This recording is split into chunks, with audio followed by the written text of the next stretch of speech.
Namaste everyone. Very warm welcome to Satsang today. Muji ji ki jai.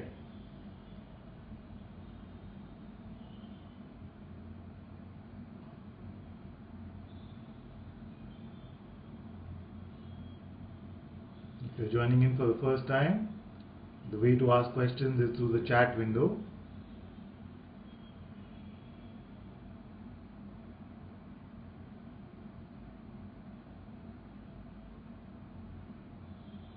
Welcome, welcome.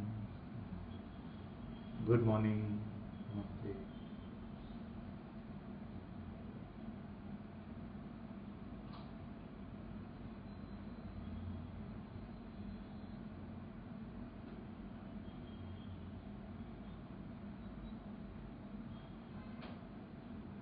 Very good. So I presume that the video and audio are fine, unless somebody points it out.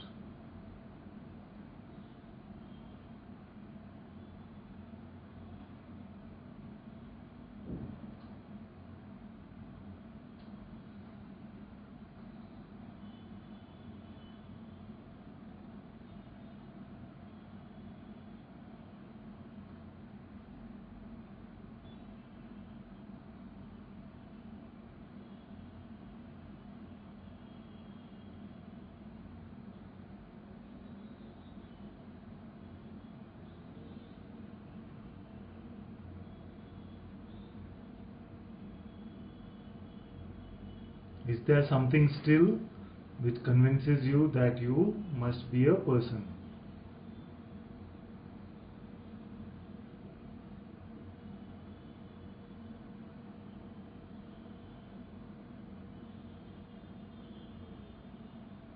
Is there anything which still convinces you that you must be a separate entity?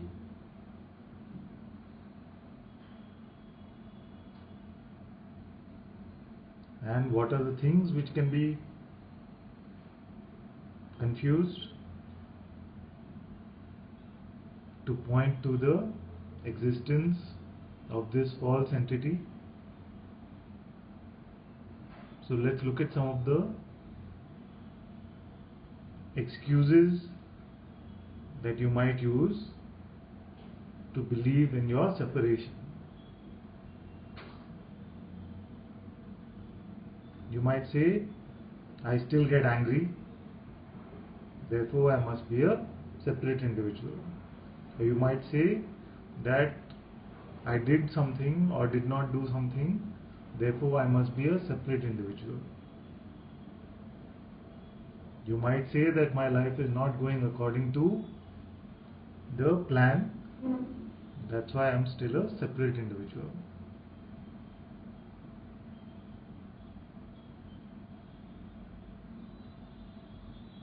You might say that peace is not always here, hence I must be a separate individual. What is it that convinces you of your separateness?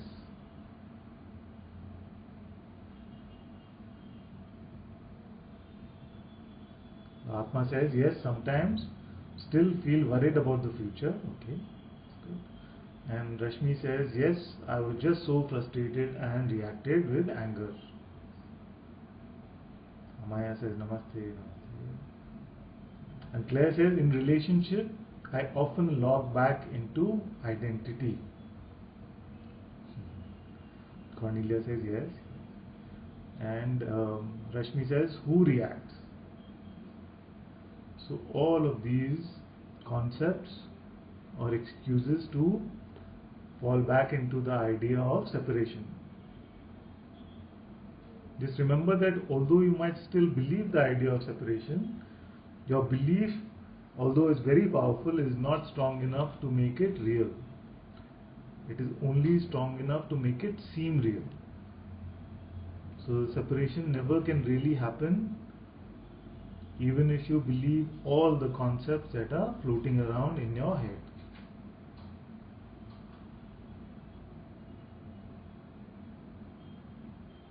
Because it never can be that when you are asked to look for the separate entity, that it is found.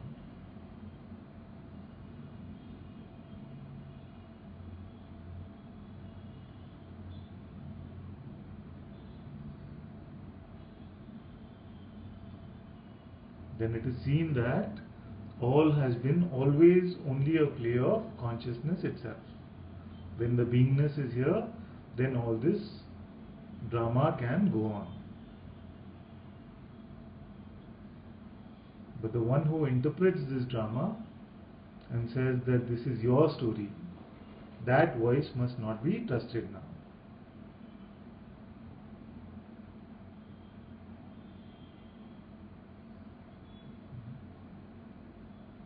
Just 1 second. I think Amrinder, you want to get a chair?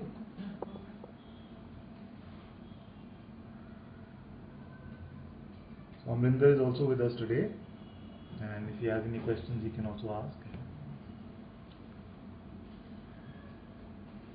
So Amaya says, words, just like heard myself say, I am doing my best, then see it. Yes.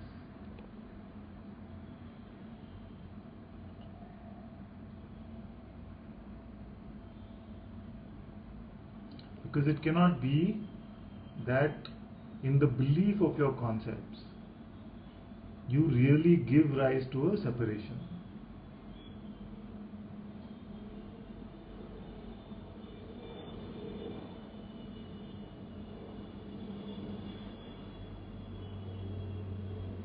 Just like in believing that my hand is separate from me, I cannot make it a reality just by the belief of it.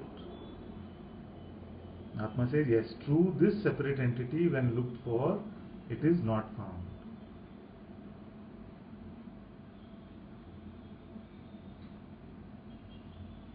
So the mind is always attempting to communicate as if it is speaking with this separate entity. It is never addressing you as awareness. It is always addressing you as a person itself. Even in the last satsang we said this, that the mind is never saying, hey awareness, can you do this? It is always addressing you as a person. And that is why this voice which addresses us as the false entity must never be trusted.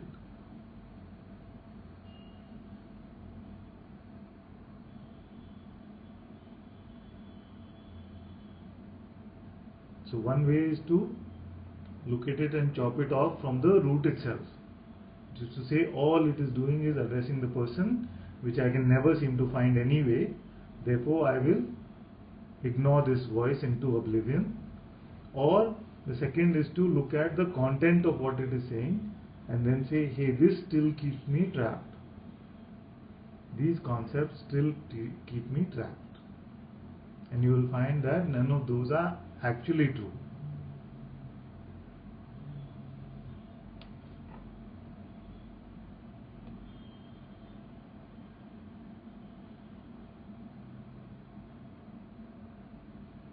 Atma says, just thoughts in which I sometimes still believe. Yes, I see it. Very good.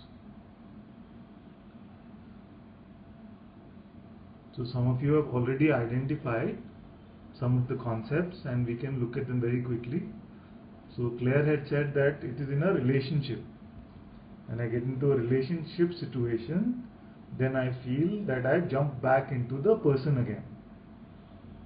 And this is very common actually. It is in our special relationships which seem to be a fertile ground for egoistic belief.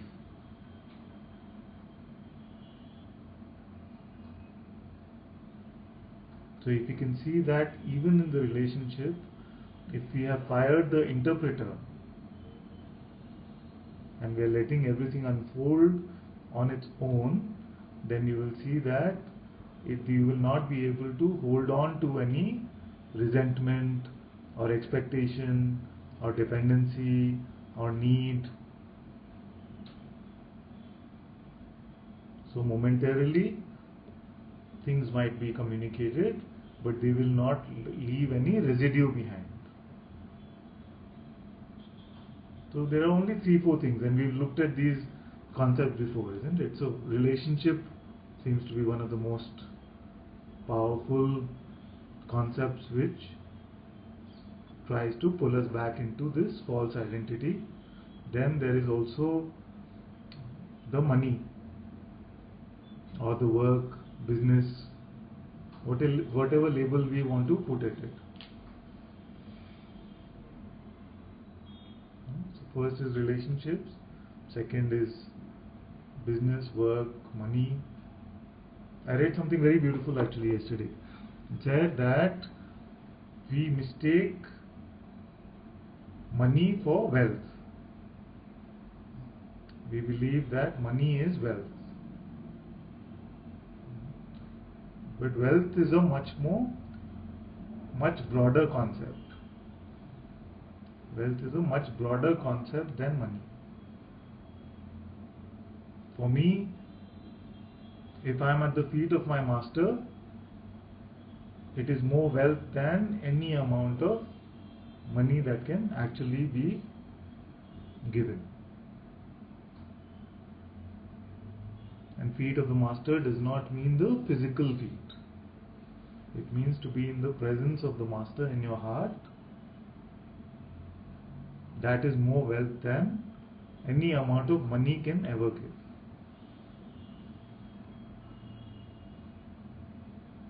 But even broader, I would say that wealth actually would mean the presence of happiness, peace and joy in our life is the wealth. That's why I would feel that if there is contentment in a being who is living in a small house with very little money, with hard work every day or not, is more wealthy than someone who is constantly concerned about his money.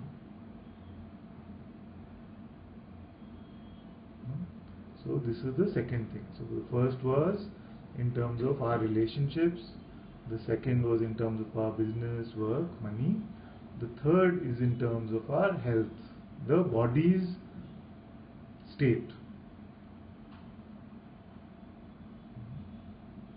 So if we believe very strongly that we are the body itself, then every minor fluctuation in the body state will make us fearful about our own existence. And I'm not saying that we must neglect the body. Like we said often in satsang, that if we've been given a gift of a beautiful car by a loved one, then it is okay to want to maintain the car and make sure that it is in good shape. But we must not say that the car is me.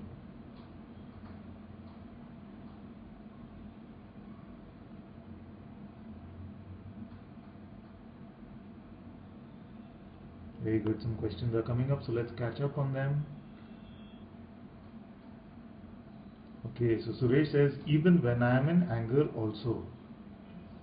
So the anger can come strongly momentarily, but like I've said before, that you will not be able to hold on to it.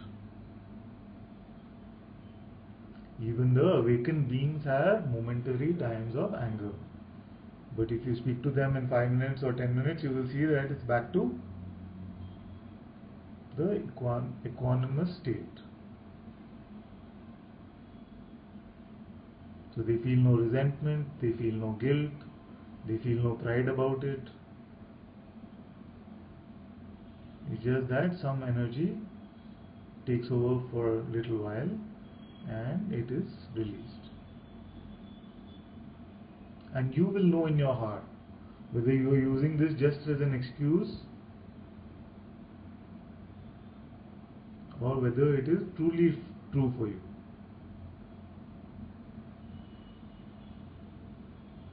Because some of these things, at a certain level of understanding, then can be used by the ego as a defense or as an excuse itself. So you will know in your heart. The residue will be felt here in your heart, and you will know whether this was really something which just appeared and disappeared without any residue, or whether there is some still remnants of the personhood which are still there.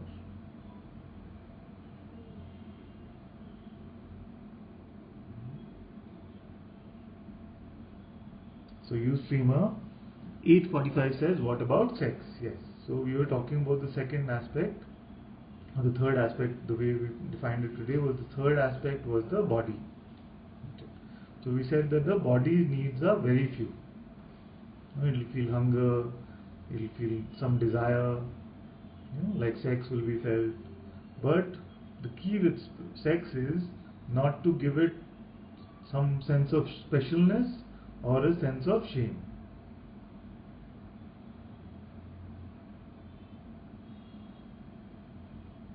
Have a neutral perspective towards it, just like you would do with any other bodily need of hunger, of any other need that the body would have, of having a comfortable chair to sit on.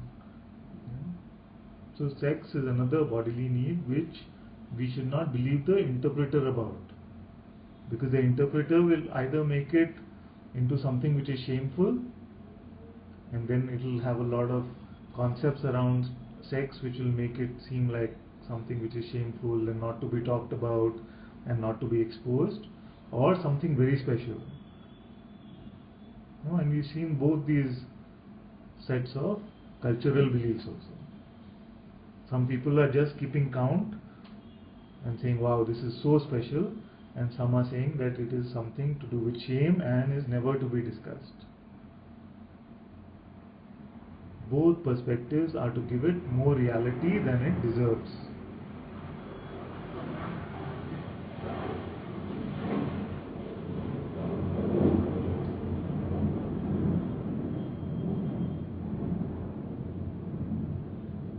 So we've looked at relationships, we've looked at wealth versus money, and we've looked at the body. What are the other concepts that can bother us?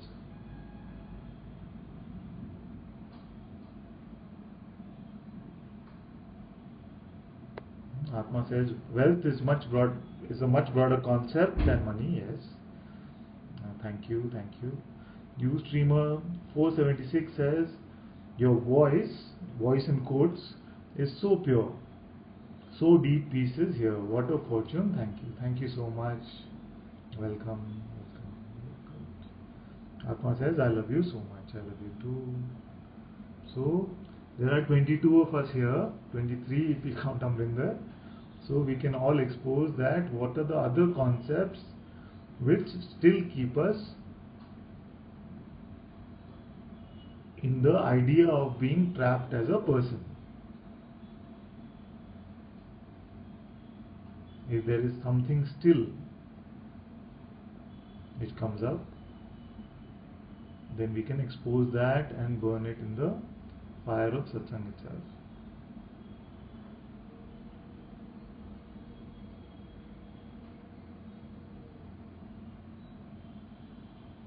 And remember that with all of these, I am not saying that you must have an aversion to anything.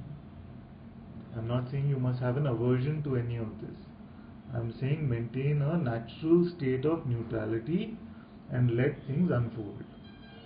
So don't have an aversion to money, don't have an aversion to relationships, don't have an aversion to the body and its needs, but don't have an unnatural expectation from any of this. If you're expecting that happiness, peace and joy will come, lasting happiness, peace and joy will come from any of these, then you will see that from your experience that this is not true.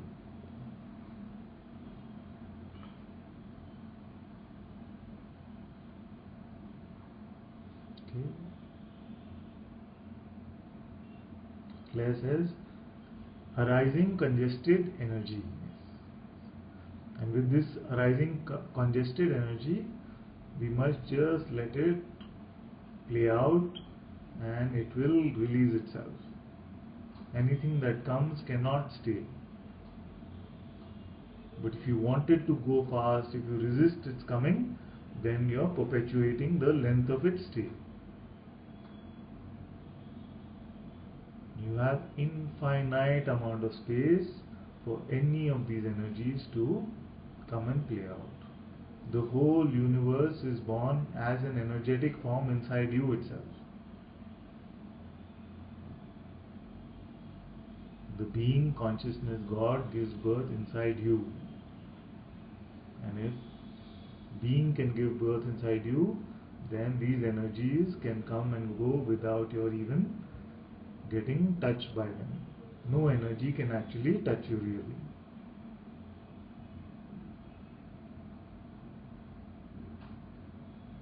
So be completely open and non-resistive to any of these energies. Anna says, Ananta, what is this bridge that makes the difference of me feeling as a person or as nothing, everything, and who am I in this? Okay, let me read this again. She says, Ananta, what is this bridge that makes the difference of me feeling as a person or as nothing, nothing slash everything, and who am I in this? The bridge seems to be that first there is a pure seeing in which we are nothing at all. And for some unexplained reason, then there is a birth of this being.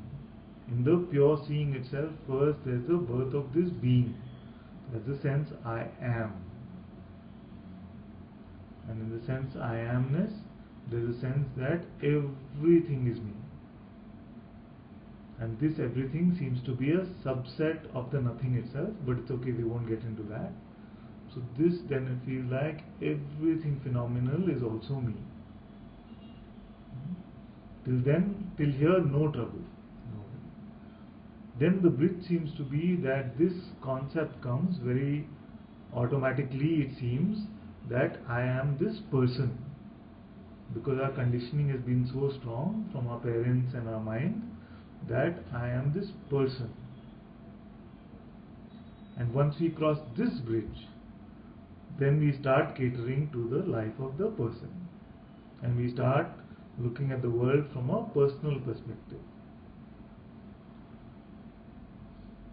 But this bridge cannot be crossed without believing a thought.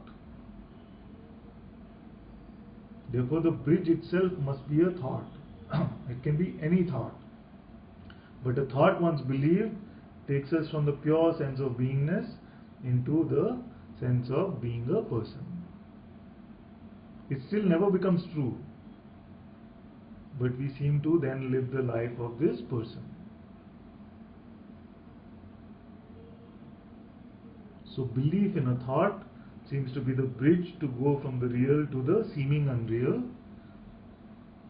and to withdraw belief from the thought seems to be the way back home from the unreal to the real.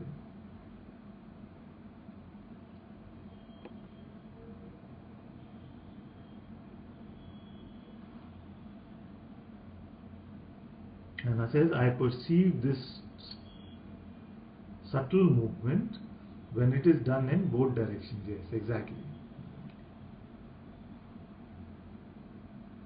Ustreamer 371 says, I still believe that I must fix other people, feeling that I know how they should be better than they do.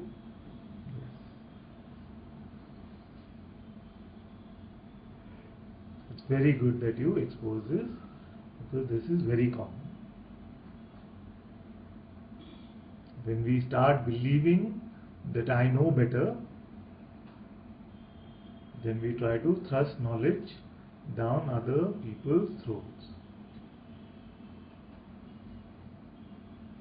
But in most situations, this is found to be counterproductive, where the person builds an even higher wall.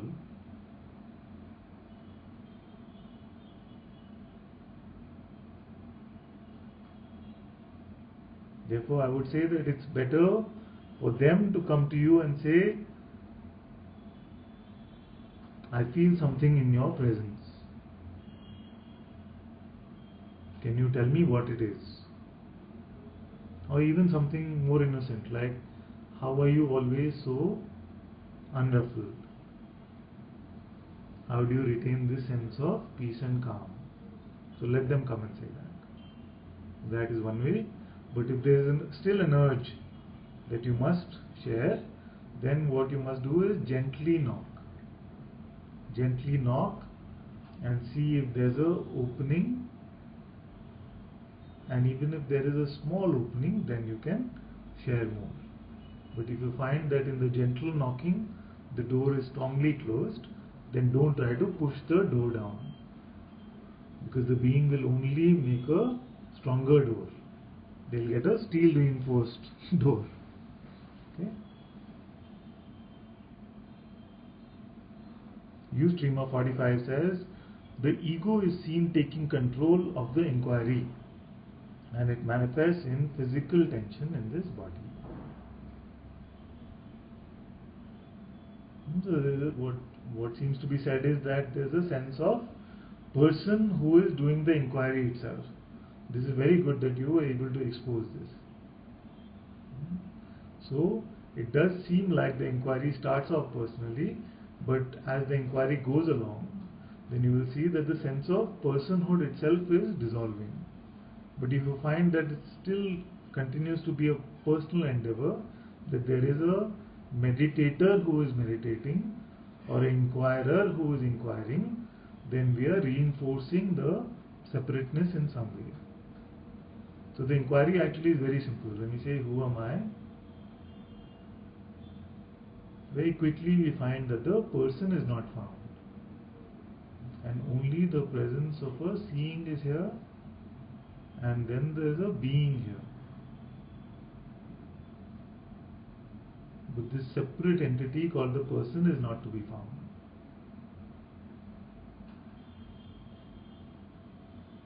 But if this kind of simple looking is not happening, and it becomes a more intellectual framework creation or an intellectual understanding process, then that is the ego actually. He says, the ego is taking control of the inquiry, and it manifests in physical tension in the body. Yes, it is very good that it manifests as physical tension in the body. Otherwise you will not look at this and say that this is what is happening. So life will always show us what still needs to be transcended. So if this physical tension maybe was not coming in the body, then you may not even be open to the fact that it is the ego that is taken control of the inquiry. Therefore this is also a play of grace. So let this also tension appear and it will disappear. Don't try to fix the tension.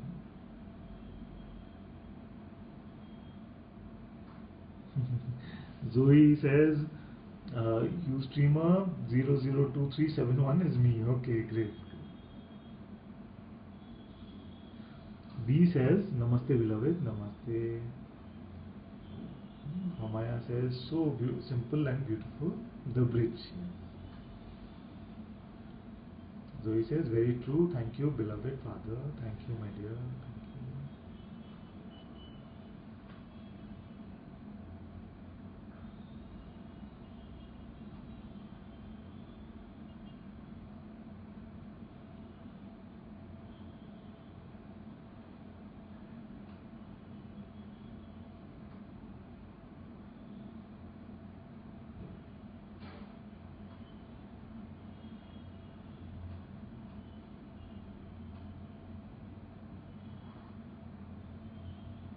What we are speaking about is very simple actually.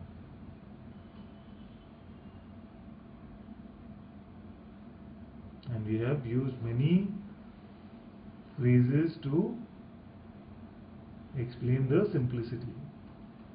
For example, very simple phrase we used is fire the interpreter.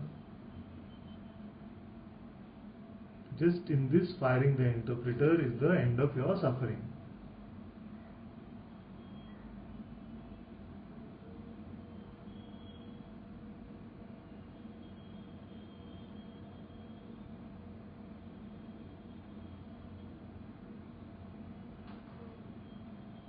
The other phrase we use is drop it.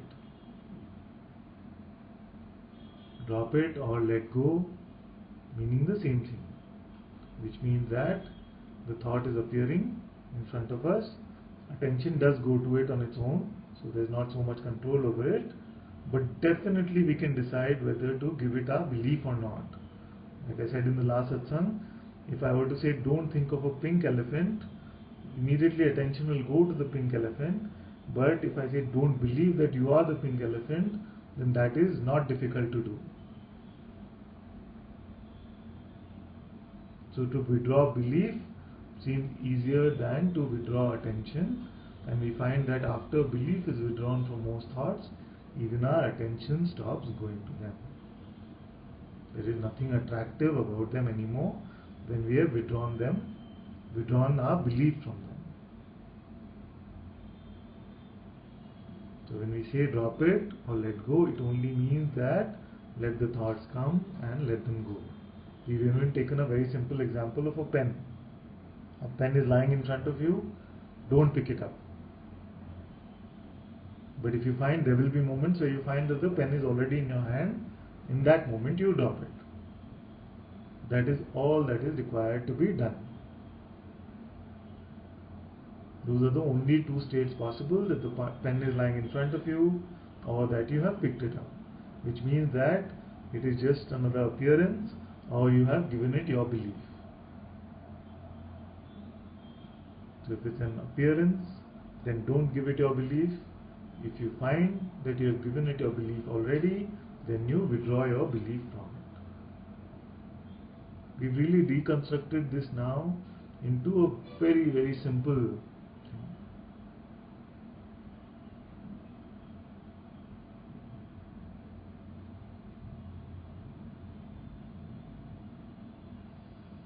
And once we find that these thought patterns are not nourished, then we cannot perpetuate the life of the falsity of being a person.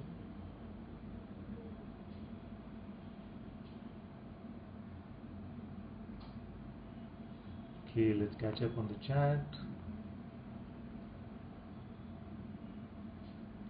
Louis says, Anantaji, what seems to be stuck here is when anger comes at my children. The not wanting or the guilt about this keeps the person alive, just wanting to expose. So much sadness about being mean to such innocence. No, but we can learn so much from our children. When we shout at them,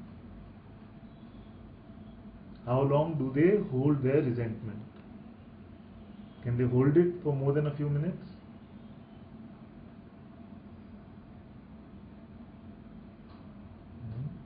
And when they are frustrated and irritated, when we are stopping them from doing something, do they not get angry?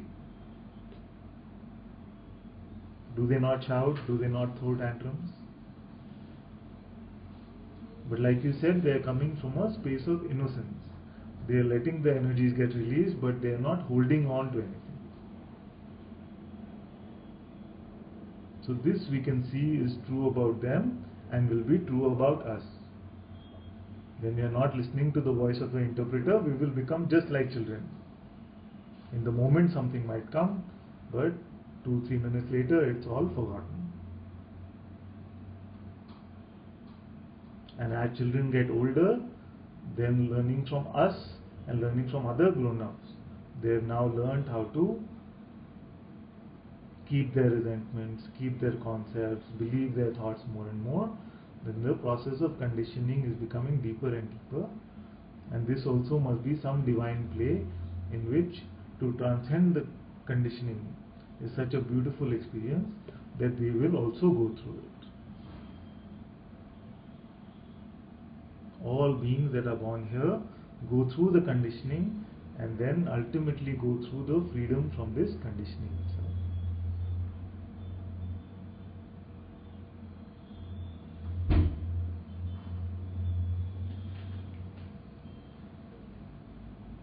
So the same advice holds true here as well.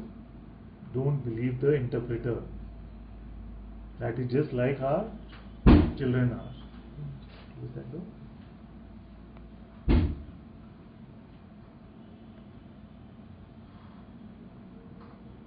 New streamer 4019 says, I am new.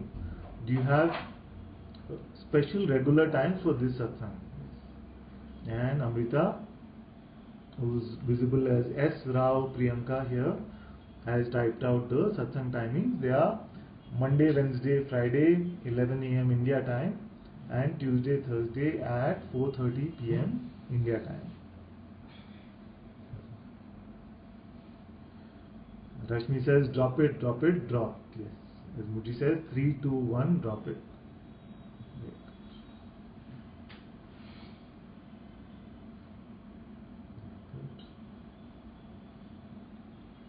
Aradhana says there is a website link, but the website link does not show up on chat, it will get censored. The website link is anantasatsang.org. anantasatsang.org. Rashmi said they are the sweetest. Yes. She's talking about the children. They are the sweetest.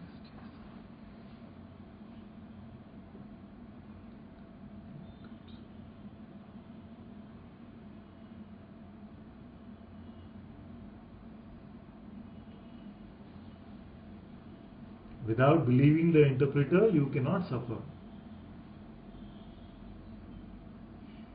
And all our pursuits, all the directions we are taking in our life, is to bring an end to suffering ultimately. So it's like we go all over the world many times looking for the solution, but the solution has been under our very nose.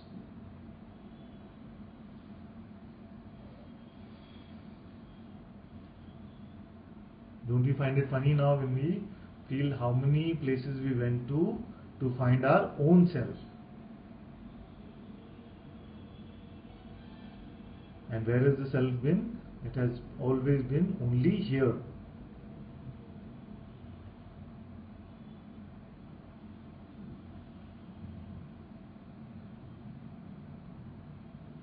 If the self is true, then this must be here now. Therefore, the realization only is that the self has always been here.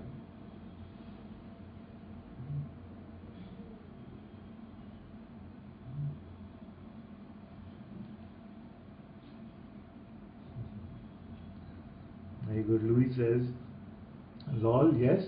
Thank you, Father. My youngest always says to me, Mom, you don't have to keep saying sorry, yes. It means I have to keep saying sorry back, and I'm not sorry anymore. Yes, exactly. For them it is ancient history, it's over. It happened 10 minutes ago, it is way beyond their attention span anyway. But in our reminding them over and over, we are conditioning them to hold on to these things. So I would take their advice and drop it as soon as we can. This, by the way, does not mean that the role of the parent will not be played now. Very spontaneously, very automatically, the self can play the role of the parent. Just like it plays every other role, it has no trouble playing in this role of the parent also.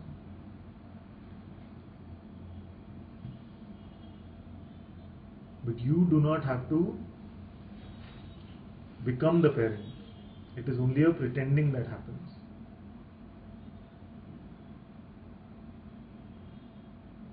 Like you do not have to digest your food. What do you do to digest your food? What do you do to beat your heart?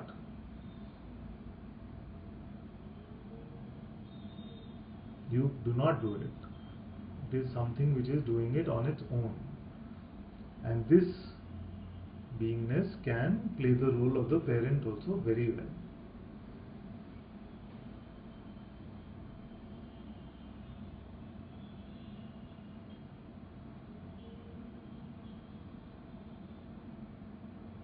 Ustreamer 845 says, it seems to be impossible not to believe the interpreter.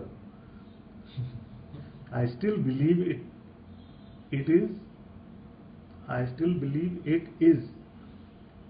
Is it hope? Okay, let me try to interpret this sentence since I'm not getting it. I still believe it. Is it hopeless for me? Yes, that's what you're saying.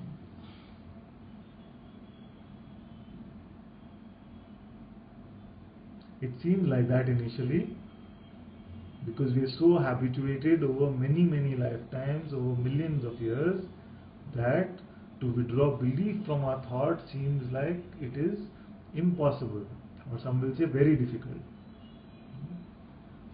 But this much leap of faith or this much trust you must try to do it for short periods of time. Say, okay, the mind will say, oh, drop your thoughts forever, it's such a big deal. So say, okay, for the next 15 minutes I will not believe a thought. And you might actually find that it is easier than your mind was telling you. Because if you see, this is also a thought, isn't it? Actually, it is no effort to let go of thoughts. The effort is actually in picking up. It's like my master takes this example. He says, we are so used to carrying these heavy bags that when somebody says, put them down, we say, hey, no, though that's a lot of work.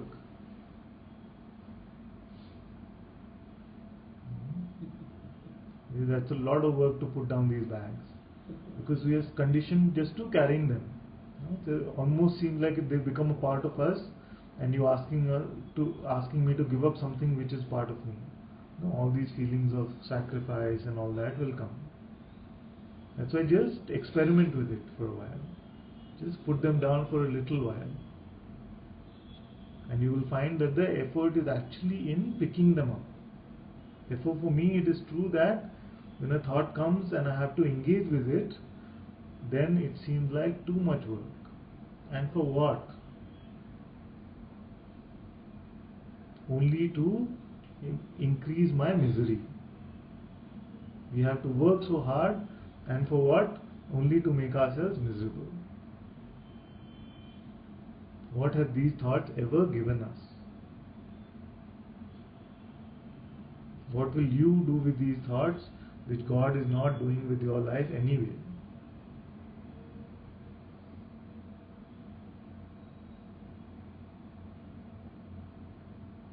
But yes, it is true, initially it does seem like that.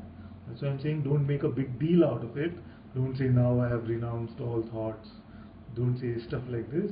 Just say that for the next few minutes I will not believe a thought. And then what you will find is that there might be some peace, some joy emerging, and you will see that there is more trust, more faith, and you will be ready to then renounce it for longer periods of time. This probably is one of your first few satsangs, so it's okay, it's absolutely fine.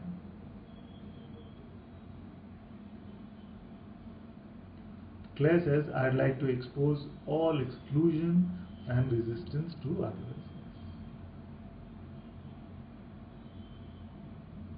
It's very good that you have exposed this. And also don't make it an effortful thing to love everyone. In many parts it's like you have to love everyone. But in that also there seems to be a sense of separation where you are separate and everyone is separate. If it comes naturally for you, you will see that this oneness is already here, and you do not have to force yourself to love everyone in a phenomenal sense, which leads to even more separation actually. Because it leads to some sort of expectation that I am loving but the other person is not loving back, and all those kind of concepts will come. Let it be a natural insight that all is one anyway. Don't let it be a force insight. Till then you stay with your inquiry, and then this insight will emerge that all this is one anyway.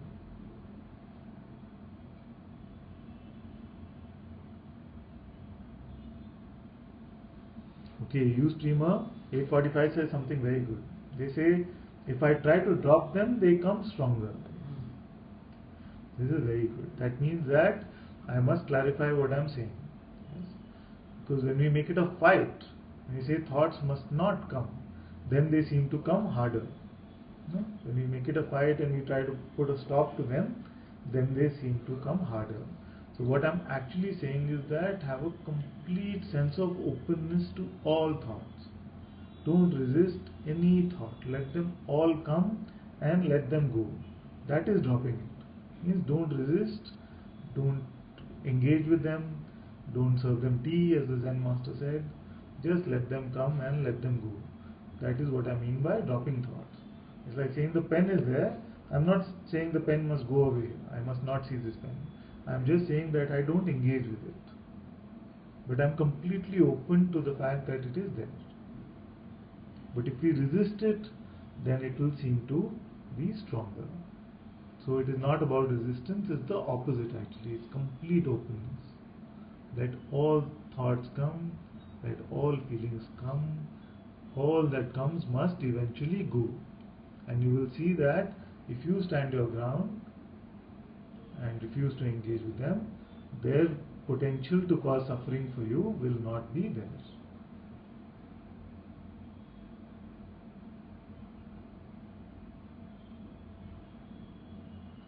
Rashmi says, love to all. Suresh says, ATM is getting weaker. Thank you, sir. Very good. I think most of you know the ATM example now. That's good. UStreamer845 says, the ego knows now all the Advaita language and plays with it, yes. And makes it shallow and trivial, yes. It's very beautiful for you to have exposed this. It's very good.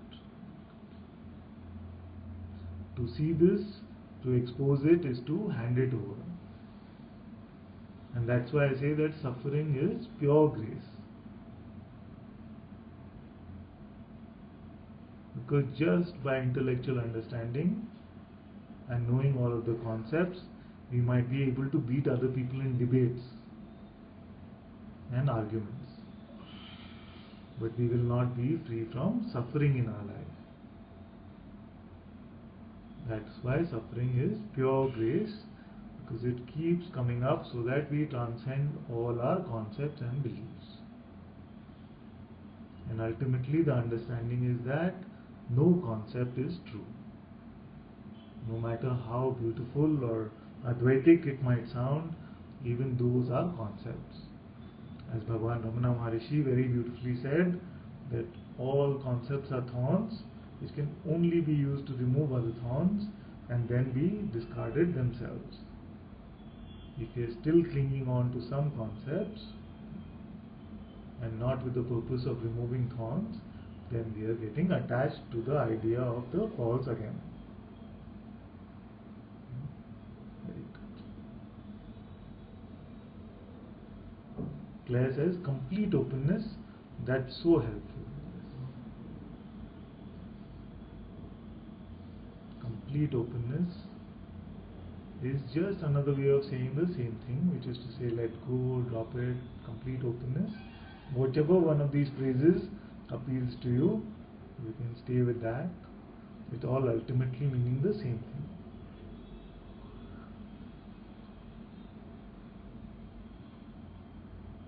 Okay, so before we go today, let's complete our discussion about the various aspects of this ego which seem to play out.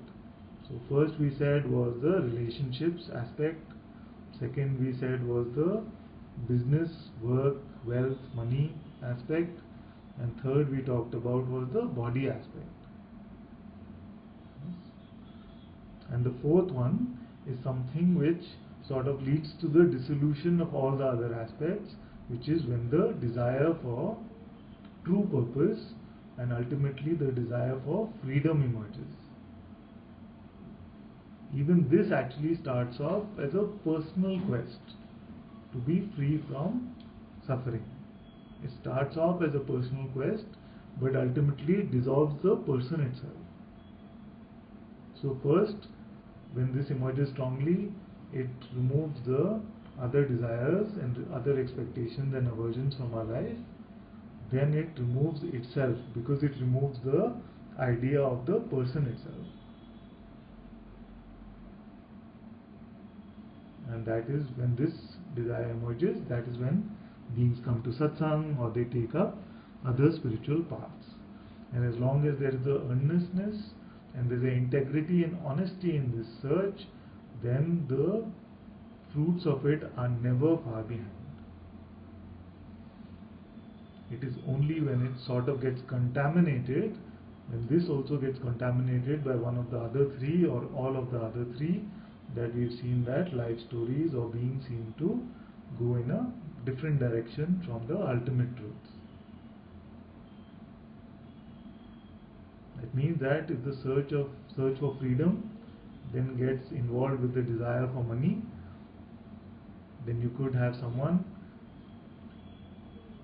who then knows all the spiritual concepts, but ultimately where it's coming from is the desire for money, and that being is bound to suffering is bound to emerge for such a being also, to point them to the transcending of this.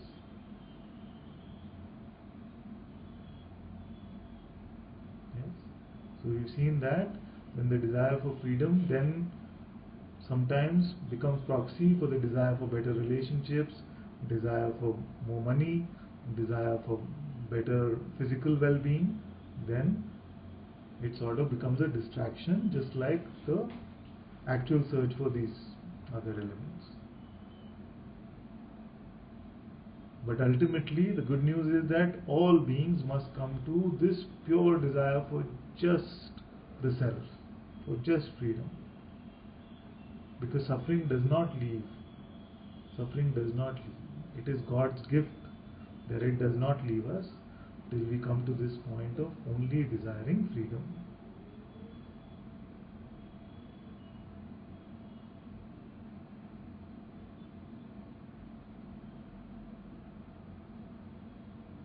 And when this search for true guidance appears, then it is not possible that a true teacher will not appear. In fact, even if the teacher is seemingly false and caught up in various other ideas, then there might be something that he might say or she might say that might just lead to your freedom. Because it is the reflection of your own inner Sadguru which is appearing outside. There is nothing special about the body of the teacher. Although it is great to be in the physical presence of such a being who's handed over the body to the Sadguru itself, inherently there is nothing special about the body. It is your own inner Sadguru which is using the mouth to say the words. And the universe is ever ready to point us towards our freedom, if that is our truest desire. If you had enough of the game, then it is very easy for the game to get over. But if you want to use spirituality to become better at the game, then the game will keep perpetuating and suffering will keep perpetuating. So these are the four that we have identified as the main constituents of personhood. If there are any more, we've explored this before, but I'm open to hearing if there are any more. So basically these are the four. Just on these 3-4 things, many lifetimes and so much chasing can happen.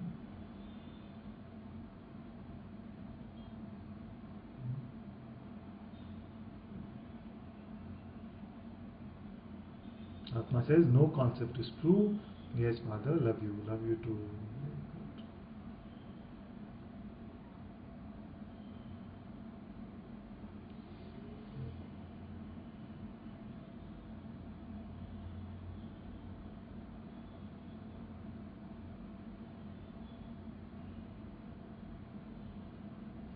All concepts of doership, specialness, false humility, arrogance,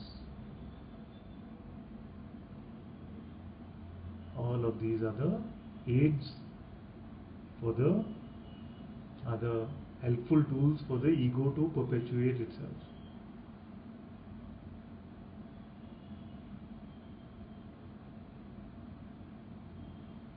So it seems all very complicated when we try to dissect it, but the good news is that the solution is very simple.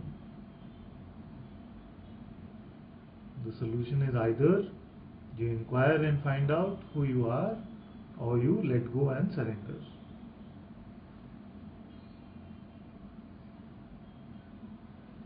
And it's not exclusive.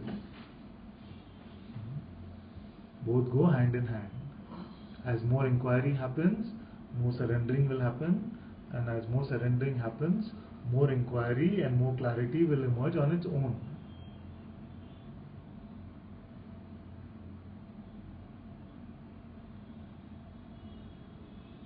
Cornelia says, suffering is a gift from grace. Ustreamer 845 says, there is an attachment to be seen as a wise spiritual person and the admiration of some around me. Please take that with you. Very good. Very good that you are able to expose this, and in your handing it over, it is already given. You leave it with me, don't ask for it back, and you will see that it will leave you very soon. But it is beautiful to see you sharing this openly. It's very good.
Thank you all so very much for joining us in Satsang today.